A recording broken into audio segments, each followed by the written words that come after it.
Yeah, right here. Your thoughts about Japan? My thoughts about Japan? I'm not a macro guy. Now, I say to myself, but Berkshire Hathaway can borrow money for 10 years at 1% in Japan now. 1%.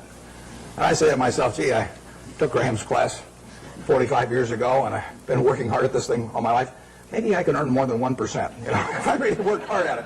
1% annually. That doesn't seem impossible, does it? So I wouldn't want to get involved in currency risk, so I'd have to do it in something that was yen denominated. So I have to be in Japanese real estate or a Japanese business or something of the sort, and all I have to do is beat 1%. That's all the money's going to cost me, and I can get it for 10 years. So far, I haven't found anything.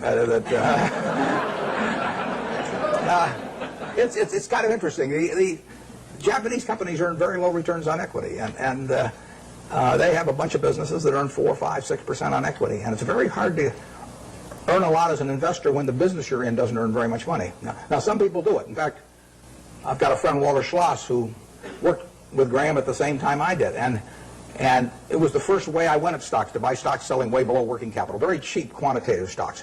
I call it the cigar butt approach to investing, is that you walk down the street and you look around for a cigar butt someplace, and finally you see one, and it's soggy and kind of repulsive, but there's one puff left in it.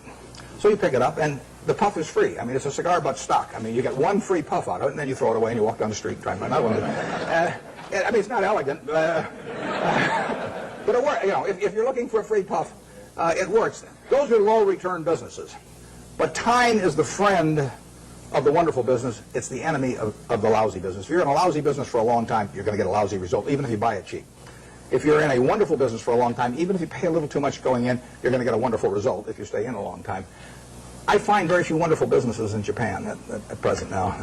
They may change the culture in some way so that managements get more stockholder responsive over there and returns are higher. But at the present time, you'll find a very lot of low-return businesses, and that was true even when the Japanese economy was booming. I mean, it's amazing. They had an incredible market without incredible companies. They were incredible in terms of doing a lot of business, but they weren't incredible in terms of the return on equity that they achieved. And that finally caught up with them. So we have so far done nothing there, but as long as money's 1%, I'll keep looking. I mean,